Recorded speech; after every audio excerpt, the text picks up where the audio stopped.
Hola, mi nombre es Valentina Santos Herrera. El día de hoy vengo a exponer los pares craneales y pertenezco al programa de nutrición y dietética.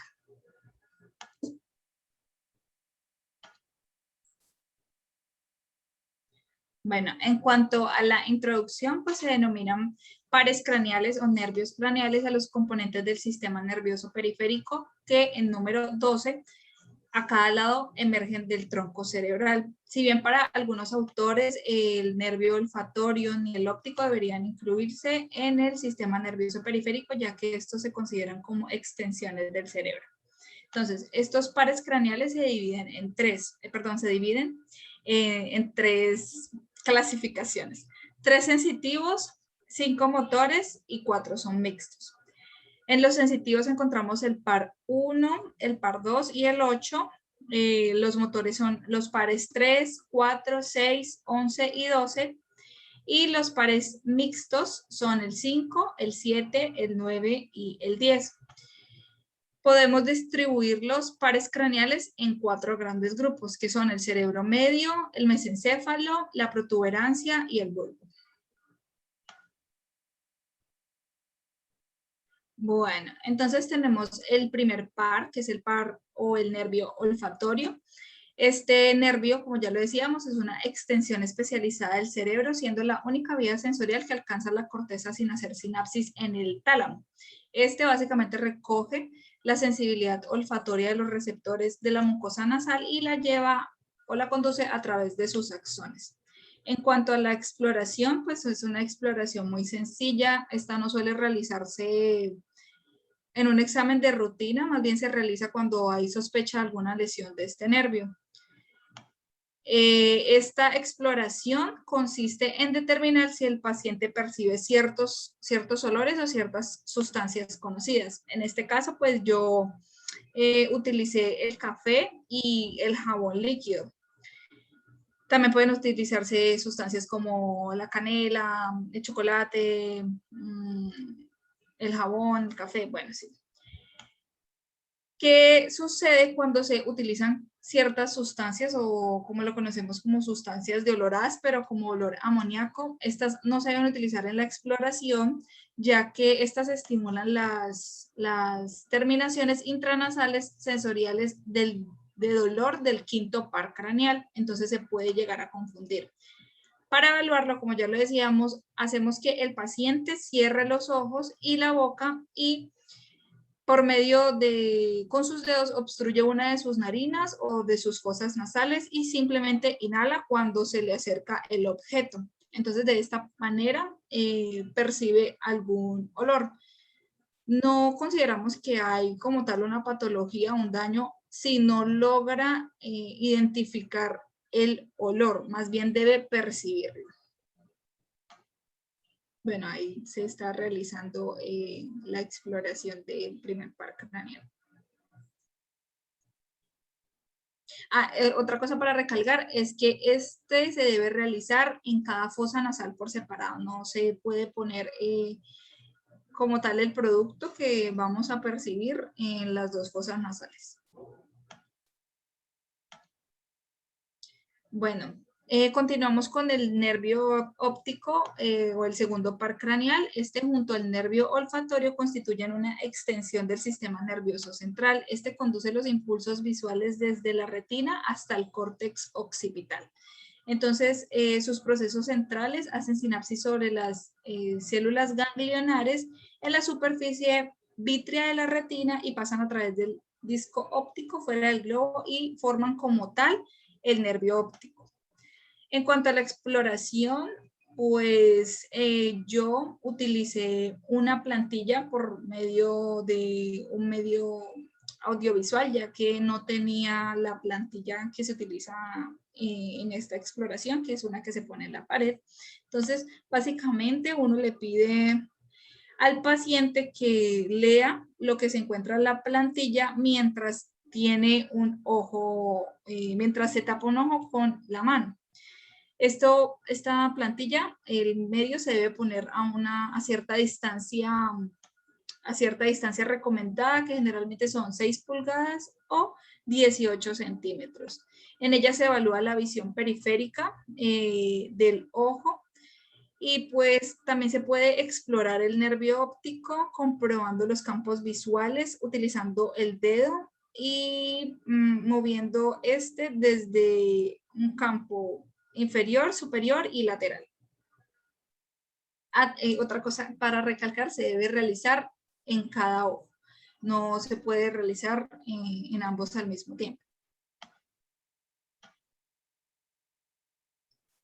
En cuanto al tercer par, que es el nervio oculomotor, pues este procede de un núcleo localizado en el mesencéfalo delante del acueducto de Silvio. Este sale del tronco cerebral pasando entre la arteria cerebelosa superior y la arteria cerebral posterior y se sitúa en la pared lateral del seno cavernoso, alcanzando la órbita correspondiente en donde inerva los siguientes músculos. Este inerva 4 músculos muy importantes del tercer par. El primero, que es el músculo elevador superior, el cual pues cumple la función que se le nombra, que es elevar el párpado superior.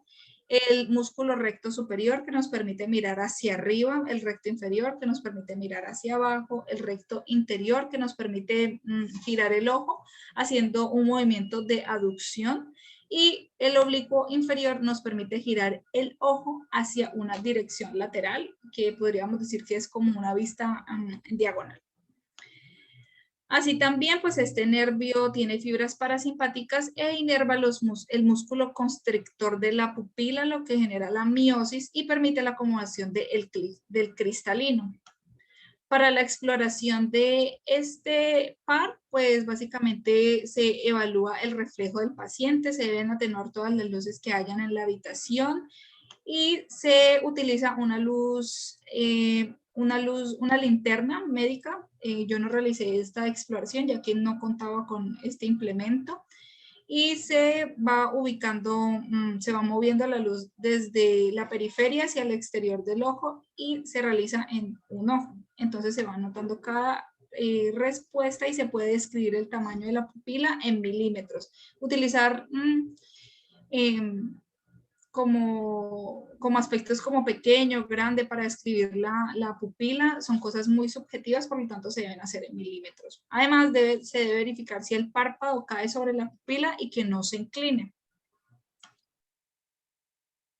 Bueno, continuamos con el cuarto par craneal, que es el nervio patético o el nervio motor del músculo oblicuo superior del ojo. Este actúa como una polea para mover los ojos hacia abajo, hacia la punta de la nariz, y estimula al músculo patético troclear, el cual nos permite mirar hacia abajo en dirección medial. En cuanto a la exploración, pues es también muy sencilla. Se le pide al paciente que continúe la mirada del dedo mientras este lo mueve hacia abajo y hacia la nariz.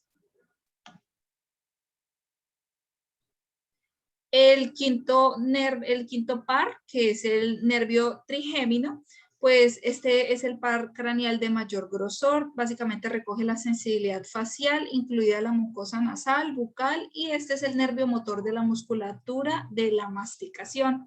Está constituido por 3 ramas, la oftálmica, la maxilar y la mandibular. Entonces, como ya decíamos, su principal función es la sensitiva, la sensorial de la cara y la cabeza, y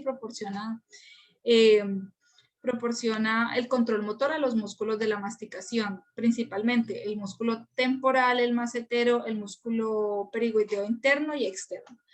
Y tiene múltiples núcleos en el tronco cerebral, lo cual le permite pues estas funciones sensoriales y motoras, así como múltiples interconexiones con otros nervios craneales. En cuanto a la exploración, pues se realizan 2 tipos de exploración, que es la exploración motora y la exploración sensitiva.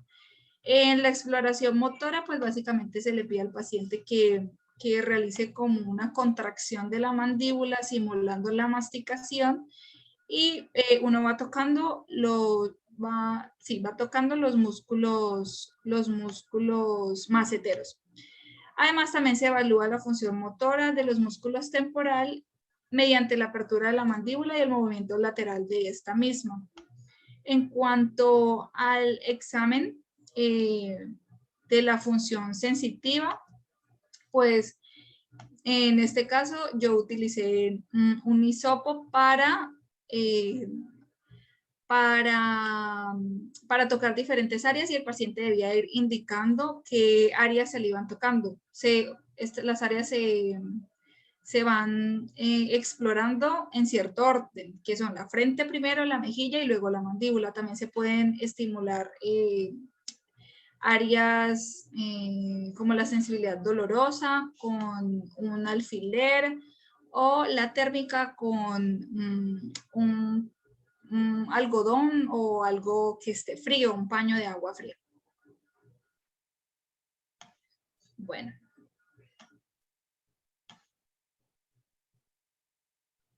Entonces, generalmente, pues, se utiliza una exploración,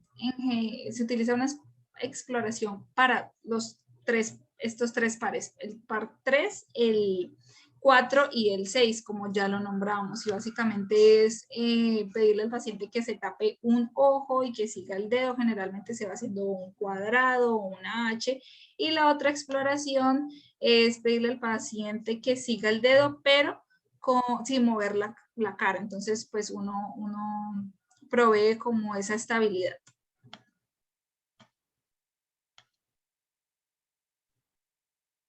En el sexto par craneal, que es el nervio abducen o el nervio motor ocular externo, este procede de un grupo de neuronas situadas a nivel medial en la parte baja de la protuberancia.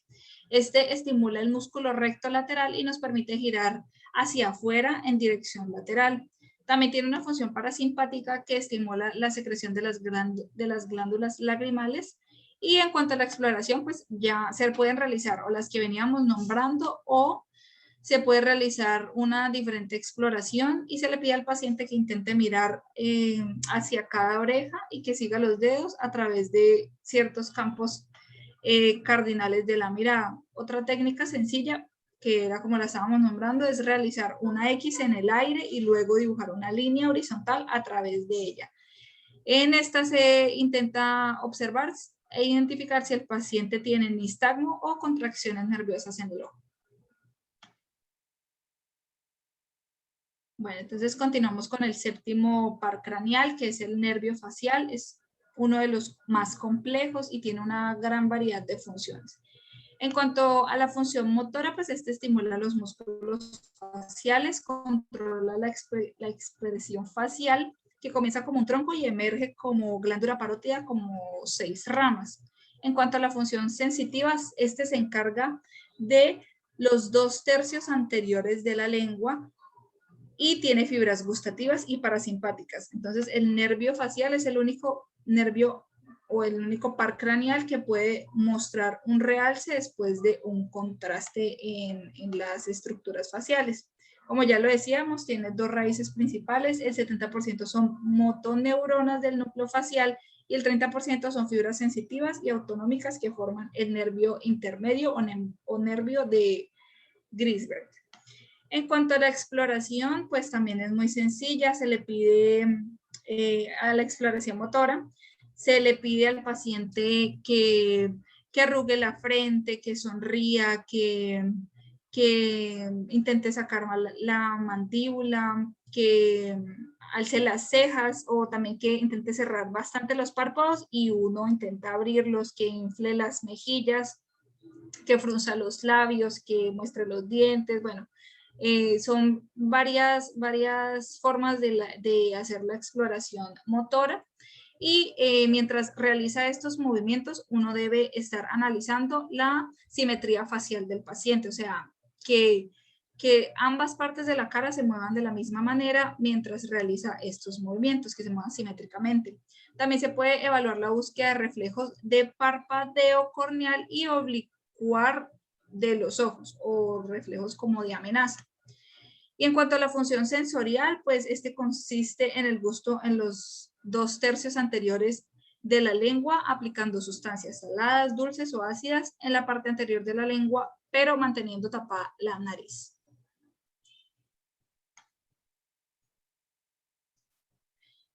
En cuanto al octavo par craneal, que es el nervio estatoacústico o el nervio auditivo, pues este tiene desde un punto de vista anatomofuncional, se compone desde dos ramas. La primera, que es la rama coclear, que se encarga de la audición, y la segunda, que es la vestibular, que se encarga del sentido del equilibrio.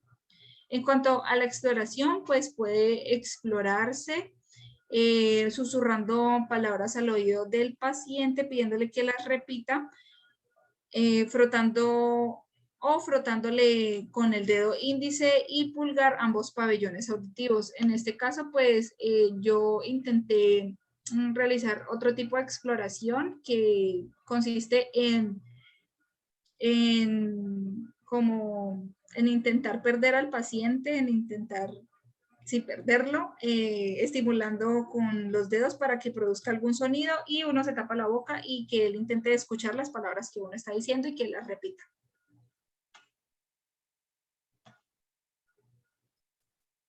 Bueno, en cuanto al noveno par craneal, pues este es el nervio glosofaringio. Es un nervio mixto, contiene fibras motoras, sensitivas y vegetativas. Las fibras motoras parten desde el núcleo situado por encima del núcleo ambiguo y terminan en los músculos estilofaringios y los músculos de los pilares anteriores y posteriores de la faringe.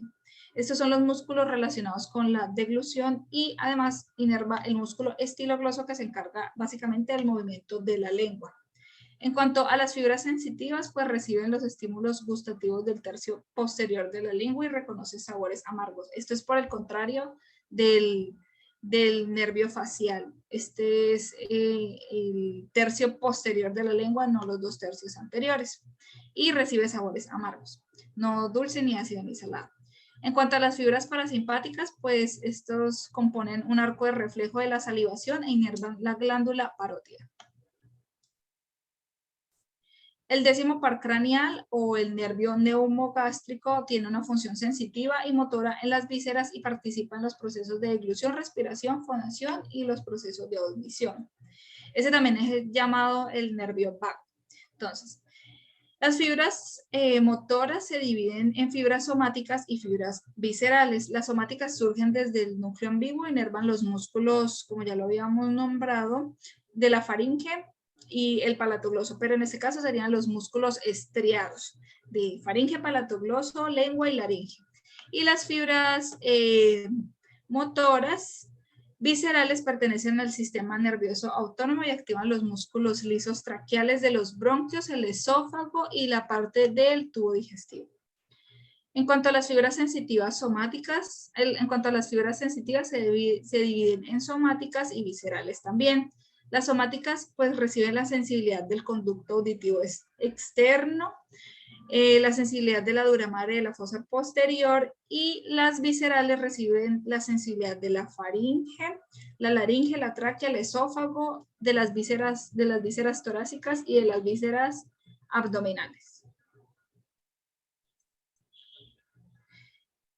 Bueno, entonces, como decíamos, por acción de estos pares craneales, básicamente se produce la elevación del paladar blando y el reflejo nauseoso. Entonces, por esto es que se exploran estos pares en conjunto. En cuanto a la exploración, pues se evalúa el sentido de gusto en la parte posterior de la lengua, como ya lo decíamos, y también se debe evaluar la capacidad del paciente para tragar, valorando cómo maneja las secreciones. En este caso, yo realicé una exploración un poco más básica, que consistía en pedirle al paciente que abriera la boca para evidenciar el paladar blando, y deberíamos estar observando la úvula, que debe estar en la línea media, y el velo paladar, que debe elevarse. En cuanto al reflejo faringio o nauseoso, pues este no se realiza muy constantemente porque es un poco desagradable realizarlo, y únicamente se recomienda cuando hay sospechas de alguna patología. Entonces, se le pide al paciente que abra la boca y con la ayuda de un depresor lingual estimula a cada lado de la pared posterior de la faringe, lo que provocará la contracción con desplazamiento posterior de la lengua y pues esa sensación como de náuseas.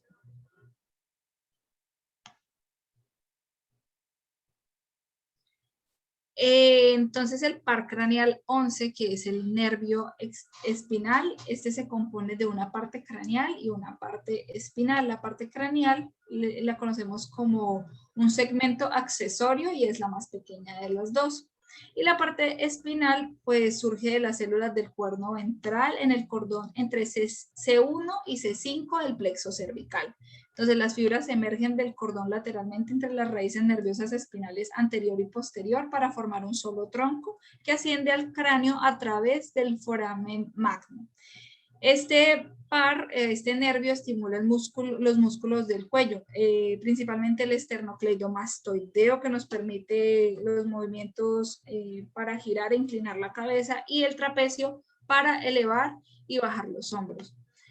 En cuanto a la exploración, pues se le pide al paciente que levante los hombros y ahí observamos el movimiento del músculo trapecio. Esa fue la exploración que yo realicé. Básicamente, el paciente intenta elevar los hombros con una presión en ella. O también se puede hacer una exploración pidiéndole al paciente que gire la cabeza hacia cada lado mientras se pone resistencia, colocando la mano sobre la mejilla del paciente y pidiéndole que gire la cabeza, y a través de esto palpando el músculo esternocleidomastoideo contralateral.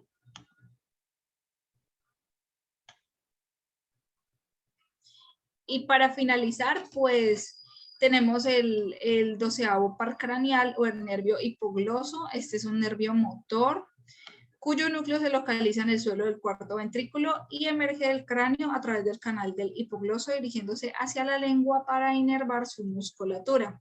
Este se encarga de la deglución y la articulación de sonidos. Este estimula todos los músculos de la lengua, excepto el palatogloso.